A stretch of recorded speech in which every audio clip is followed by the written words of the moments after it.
सो ਅਸੀਂ B part ਦਾ 6वां chapter करना है +1 आर्ट्स फंडामेंटल ड्यूटीज मतलब कि ड्यूटीज ਕਿਹੜੀਆਂ ਨੇ ठीक है। फंडामेंटल ड्यूटीज ਦਾ मतलब ਇਹ ਹੁੰਦਾ ਵਾ ਕਿ ਮੌਲਿਕ ਕਰਤੱਵ ਕਿਹੜੇ ਨੇ। ਜਿੱਦਾਂ ਤੁਹਾਨੂੰ ਯਾਦ ਹੋਗਾ ਪਿਛਲੇ ਵਾਰੀ ਮੈਂ ਪੜਾਇਆ ਸੀਗਾ duty toward the family, duty toward the society, ਏਦਾਂ ਪੜਾਇਆ ਸੀਗਾ। ਲੇਕਿਨ ਐਕਚੁਅਲ ਦੇ ਵਿੱਚ ਤੁਹਾਡੇ ਜਿਹੜੇ ਫੰਡਾਮੈਂਟਲ ਡਿਊਟੀਜ਼ ਨੇ ਨਾ ਉਹ 11 ਟਾਈਪਸ ਦੀਆਂ ਨੇ ਠੀਕ ਹੈ। ਹੁਣ ਉਹ 11 ਟਾਈਪਸ ਦੀਆਂ ਕਿਹੜੀਆਂ ਨੇ ਮਤਲਬ ਡਿਊਟੀਜ਼ ਹੋਣੀਆਂ ਕਿਉਂ ਚਾਹੀਦੀਆਂ ਨੇ ਪਹਿਲਾਂ ਤਾਂ ਇਹ ਦਰਅਸਲ ਜਦੋਂ ਸਾਨੂੰ ਰਾਈਟਸ ਦਿੱਤੇ ਗਏ ਨਾ ਰਾਈਟਸ ਦੇ ਨਾਲ ਹੀ ਕੁਝ ਇਸ ਤਰ੍ਹਾਂ ਦੀਆਂ ਚੀਜ਼ਾਂ ਸੀ ਜੋ ਸਾਨੂੰ ਡਿਊਟੀ ਦੇ ਬੇਸ ਤੇ ਦਿੱਤੀਆਂ ਗਈਆਂ ਜਿਨ੍ਹਾਂ ਨੂੰ ਫੋਲੋ ਕਰਨਾ ਬਹੁਤ ਜ਼ਰੂਰੀ ਸਮਝਿਆ ਗਿਆ। 1936 ਦੇ ਵਿੱਚ ਕਹਿੰਦੇ ਕਿ ਅਧਿਕਾਰ ਦੇ ਨਾਲ ਸਾਡੇ ਕੁਝ ਡਿਊਟੀਜ਼ ਵੀ ਦਿੱਤੀਆਂ ਗਈਆਂ। ਉਸ ਤੋਂ ਬਾਅਦ ਇਹ ਤਾਂ ਭਾਰਤ ਦੇ ਵਿੱਚ ਦਿੱਤੀਆਂ ਗਈਆਂ। ਉਸ ਤੋਂ ਬਾਅਦ ਇਟਲੀ, ਕੋਰੀਆ, ਜਾਪਾਨ, ਚੀਨ, ਲੈਬਨਾਨ ਬਹੁਤ ਸਾਰੇ ਇਲਾਕਿਆਂ ਦੇ ਵਿੱਚ ਵੀ ਸਾਨੂੰ ਡਿਊਟੀਜ਼ ਦੇ ਦਿੱਤੀਆਂ ਗਈਆਂ ਠੀਕ। ਸੋ ਇਸ ਤਰ੍ਹਾਂ ਕਹਿੰਦੇ ਅਸੀਂ ਦੇਖਦੇ ਹਾਂ ਪਾਰਟ 4 ਦੇ ਵਿੱਚ ਆਰਟੀਕਲ 51 ਦੇ ਵਿੱਚ ਸਾਨੂੰ 10 ਟਾਈਪਸ ਆਫ ਫੰਡਾਮੈਂਟਲ ਡਿਊਟੀ ਯਾਨੀ ਕਿ 10 ਤਰ੍ਹਾਂ ਦੀਆਂ ਫੰਡਾਮੈਂਟਲ ਡਿਊਟੀਜ਼ ਦੇ ਦਿੱਤੀਆਂ ਗਈਆਂ।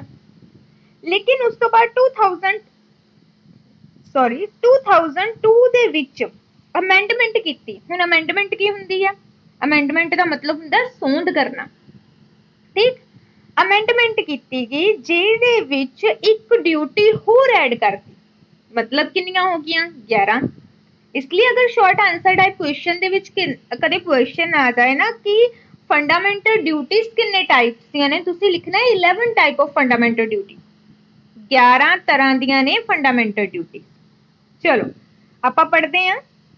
फर्स्ट फंडामेंटल ड्यूटी है to abide by the constitution and respect its idols and institutions, the national flag and national anthem।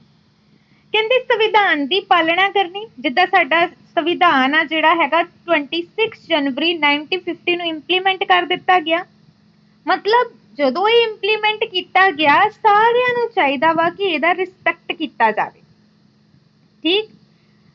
ਕਹਿੰਦੇ ਕਿ respect the national flag and anthem. ਉਸ ਤੋਂ ਬਾਅਦ ਸਾਡਾ ਨੈਸ਼ਨਲ ਫਲੈਗ ਰਾਸ਼ਟਰੀ ਝੰਡਾ ਕੀ ਹੈ, ਰਾਸ਼ਟਰੀ ਗੀਤ ਕੀ ਹੈ, ਉਹਦੀ ਰਿਸਪੈਕਟ ਕਰਨਾ। ਸਾਡੇ ਲੋਕਾਂ ਜਿਹੜੇ ਮਤਲਬ ਆਮ ਲੋਕ ਜਿਹੜੇ ਹੈਗੇ ਨੇ ਉਹਨਾਂ ਦੀ ਪ੍ਰੋਪਰਟੀ ਦੇ ਬਾਰੇ ਉਹਨਾਂ ਦੀ ਲਾਈਫ ਦੇ ਨਾਲ ਰਿਲੇਟਡ ਉਹਨਾਂ ਨੂੰ ਪ੍ਰੋਟੈਕਸ਼ਨ ਦੇਣੀ ਠੀਕ। ਫਸਟ ਤੋਂ ਇਹ ਹੈ ਤੁਹਾਡਾ। ਉਸ ਤੋਂ ਬਾਅਦ ਹੈਗਾ ਇਹ ਸਾਰੀਆਂ ਸਾਡੀਆਂ ਡਿਊਟੀਜ਼ ਨੇ ਠੀਕ ਹੈ। ਉਹ ਜਿਹੜੀਆਂ ਤੁਹਾਨੂੰ ਡਿਊਟੀ ਕਰਵਾਈਆਂ ਸੀ ਉਹ ਤਾਂ ਮੋਰਲ ਦੀਆਂ ਡਿਊਟੀ ਸੀਗੀਆਂ। ਮੈਨੇ ਬੋਲਿਆ ਸੀ ਨਾ ਫੋਲੋ ਕਰੋ ਨਾ ਕਰੋ ਕੋਈ ਪਨਿਸ਼ਮੈਂਟ ਨਹੀਂ ਦਿੱਤੀ ਜਾਏਗੀ। ਇਹਨਾਂ ਨੂੰ ਤਾਂ ਫੋਲੋ ਕਰਨਾ ਹੀ ਪੈਂਦਾ ਹੈ, ਨਾ ਫੋਲੋ ਕਰੋ ਤਾਂ ਪਨਿਸ਼ਮੈਂਟ ਹੈ। To Christ and following the noble idol which inspired our national struggle for freedom। ਕਹਿੰਦੇ ਸੁਤੰਤਰਤਾ ਲਈ ਕੀਤੇ ਗਏ ਸੰਘਰਸ਼ਾਂ ਨੂੰ ਉਤਸ਼ਾਹਿਤ ਕਰਨ ਵਾਲੇ ਆਦਰਸ਼ਾਂ ਦਾ ਸਤਿਕਾਰ ਅਤੇ ਉਹਨਾਂ ਦੀ ਪਾਲਣਾ ਕਰਨੀ। ਦੇਖੋ ਹੁਣ ਨਾ ਬਹੁਤ ਸਾਰੇ ਜਿਹੜੇ ਲੋਕ ਨੇ ਉਹ ਸਟਰਗਲ ਫॉर द ਫਰੀडम ਉਹਨਾਂ ਨੇ ਬਹੁਤ ਸਟਰਗਲ ਕੀਤਾ ਫਰੀडम ਦੇ ਲਈ ਠੀਕ ਹੈ। ਤੇ ਉਹ ਕਹਿੰਦੇ ਚਾਹੀਦਾ ਹੈਗਾ ਵਾ ਕਿ ਸੁਸਾਇਟੀ ਵਿੱਚ ਰਹਿੰਦੇ ਹੋਏ ਸੰਵਿਧਾਨ ਦੇ ਅਕੋਰਡਿੰਗ ਸਾਰੇ ਇੱਕ ਦੂਸਰੇ ਦੇ ਨਾਲ ਕੋਆਪਰੇਟ ਕਰਕੇ ਰਹਿਣ।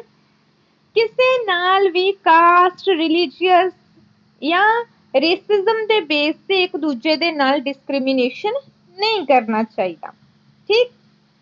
ਸੋ ਕਹਿੰਦੇ ਕਿ ਇਸ ਤੋਂ ਇਲਾਵਾ ਲੋਕਾਂ ਨੇ ਮਤਲਬ ਇੰਨੇ ਲੋਕਾਂ ਨੇ ਆਪਣਾ ਸਟਰਗਲ ਕੀਤਾ, ਆਪਣੀਆਂ ਜਾਨਾਂ ਦਿੱਤੀਆਂ ਠੀਕ ਹੈ। ਉਸ ਤੋਂ ਬਾਅਦ ਸਾਨੂੰ ਫਰੀडम ਮਿਲੀ ਹੈ।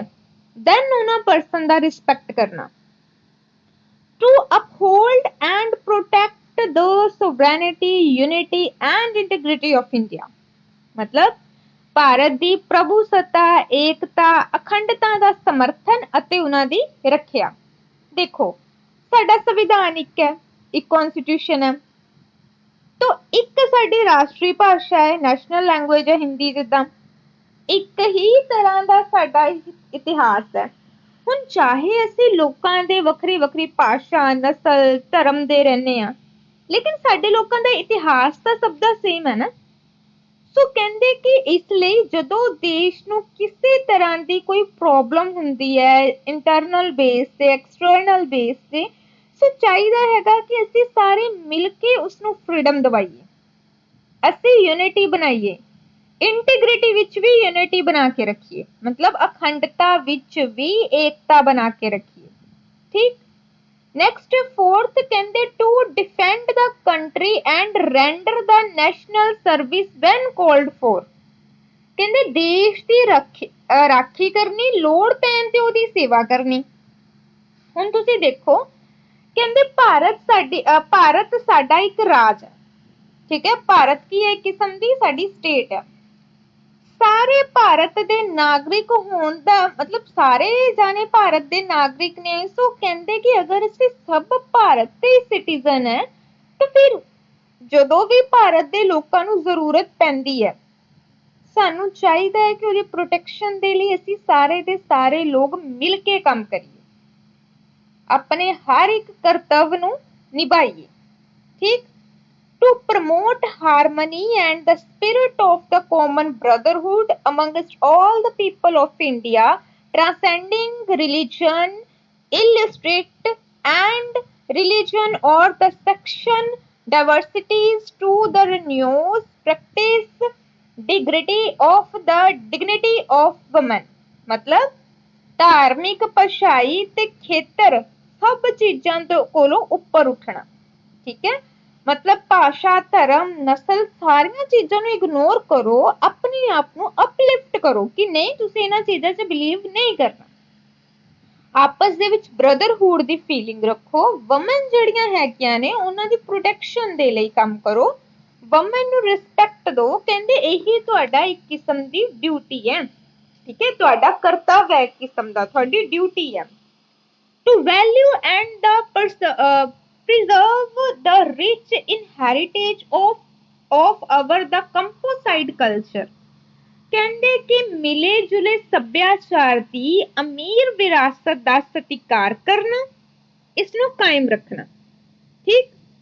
ਹੁਣ ਦੇਖੋ ਸਾਡਾ ਜਿਹੜਾ ਵਿਰਾਸਤ ਹੈ ਨਾ ਬਹੁਤ ਅਮੀਰ ਹੈ, ਕਿਉਂਕਿ ਇੱਥੋਂ ਦਾ ਕਲਚਰ ਬਹੁਤ ਅਮੀਰ ਹੈ। ਕਲਚਰ ਅਮੀਰ ਹੋਣ ਦਾ ਮਤਲਬ ਸਮਝਦੇ ਹੋ? ਜਿੱਦਾਂ ਭਾਰਤ ਦੇ ਕੋਲ ਨਾ ਬਹੁਤ ਤਰ੍ਹਾਂ ਦੇ ਜੀਵ ਜੰਤੂ ਨੇ। ਠੀਕ ਹੈ। ਭਾਰਤ ਦੇ ਕੋਲ ਨॉन ਵਾਇਲੈਂਸ ਵੀ ਹੈ, ਲਿਵ ਐਂਡ ਲੈਟ ਲਿਵ ਵੀ ਹੈ, respect to the elders and the youngers. ਠੀਕ ਹੈ। ਇਹਦੇ ਵਿੱਚ ਕਾਈਂਡਨੈਸ ਹੈ, ਸੌਫਟ ਥਿੰਕ ਹੈ, ਸਭ ਚੀਜ਼ਾਂ ਨੇ। ਸੋ ਕਹਿੰਦੇ ਕਿ ਸਾਡਾ ਜਿਹੜਾ ਸੱਭਿਆਚਾਰ ਹੈ ਨਾ ਬਹੁਤ ਜ਼ਿਆਦਾ ਰਿਚ ਹੈ।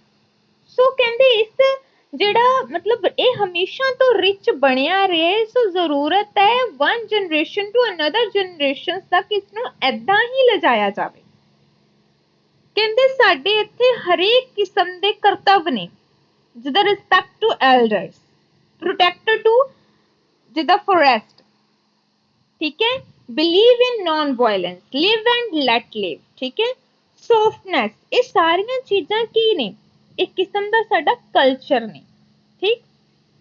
To protect and improve the natural environment including the forest, lake, river, wildlife and to have the compassion for the living creature। ਮਤਲਬ ਜੰਗਲ, ਝੀਲ, ਨਦੀਆਂ ਸਾਰਿਆਂ ਦੇ ਨਾਲ ਕਹਿੰਦੇ ਕਿ ਜੀਵ ਜੰਤੂਆਂ ਦੇ ਨਾਲ ਦਇਆ ਦੀ ਫੀਲਿੰਗ ਰੱਖਣਾ, ਮਤਲਬ ਸਭ ਦੇ ਨਾਲ ਪਿਆਰ ਵਾਲੀ ਫੀਲਿੰਗ ਰੱਖਣਾ। ਸੋ ਇਸ ਦੇ ਨਾਲ ਕਹਿੰਦੇ ਜੀਵ ਜੰਤੂ ਜਿੰਨੇ ਵੀ ਤਰ੍ਹਾਂ ਦੇ ਹੈਗੇ ਆ ਸਭ ਦੇ ਨਾਲ ਕਹਿੰਦੇ ਅੱਛੀ ਫੀਲਿੰਗ ਰੱਖਣਾ, ਕਿਸੇ ਨੂੰ ਨੁਕਸਾਨ ਨਾ ਪਹੁੰਚਾਉਣਾ। ਕਹਿੰਦੇ ਇਹੀ ਤੁਹਾਡਾ ਇੱਕ ਕਿਸਮ ਦਾ ਕਿਆ ਵਾ ਡਿਊਟੀ ਹੈ। ਠੀਕ।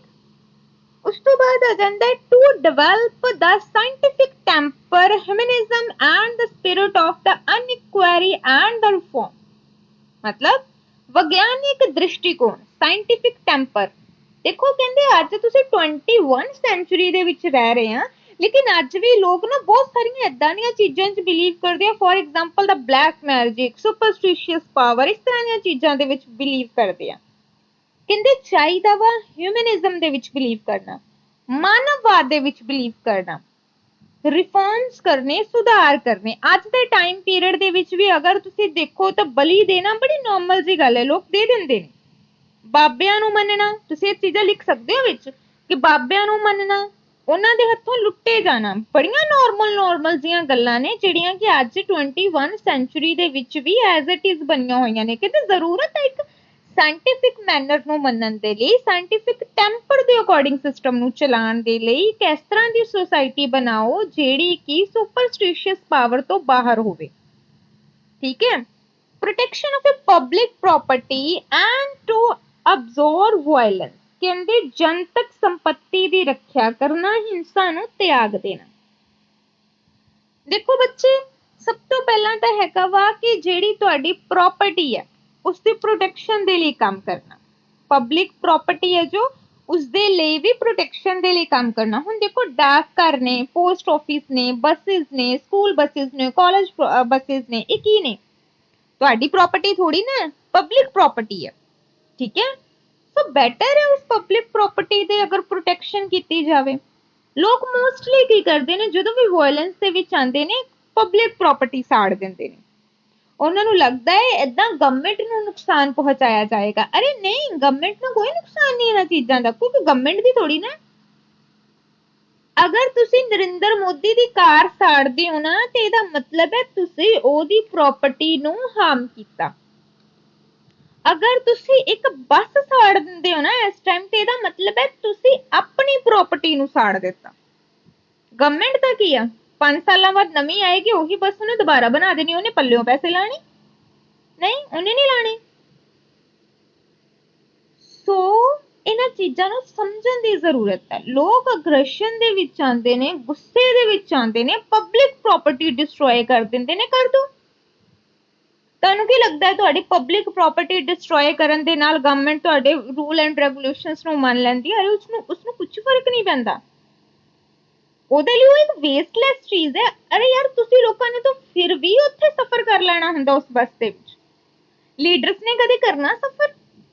ਨਹੀਂ, ਕਦੇ ਵੀ ਨਹੀਂ। ਉਹਨਾਂ ਕੋਲ ਖੁਦ ਦੀਆਂ ਬੱਸਿਸ ਹੈਗੀਆਂ ਨੇ, ਉਹਨਾਂ ਕੋਲ ਖੁਦ ਦੇ ਮਤਲਬ ਕਾਰ ਵਗੈਰਾ ਹੈਗੀਆਂ ਨੇ। ਉਹਨਾਂ ਵਿੱਚ ਸਫ਼ਰ ਕਿਉਂ ਕਰਨਾ? ਜੋ ਉਹਨਾਂ ਦੀ ਪ੍ਰਾਪਰਟੀ ਹੈ ਹੀ ਨਹੀਂ, ਤੁਸੀਂ ਉਹਨੂੰ ਸਾੜ ਕੇ ਸੋਚਦੇ ਹੋ ਵੀ ਅਸੀਂ ਬਹੁਤ ਮਹਾਨ ਕੰਮ ਕਰ ਲਿਆ, ਵੀ ਗਵਰਨਮੈਂਟ ਹੁਣ ਕੀ ਕਰੇਗੀ, ਸਾਡੀਆਂ ਡਿਮਾਂਡਸ ਨੂੰ ਫੁਲਫਿਲ ਕਰੇਗੀ। ਏਦਾਂ ਦਾ ਕੁਝ ਨਹੀਂ ਹੁੰਦਾ, ਗਵਰਨਮੈਂਟ ਨੂੰ ਕੋਈ ਫਰਕ ਨਹੀਂ ਪੈਂਦਾ।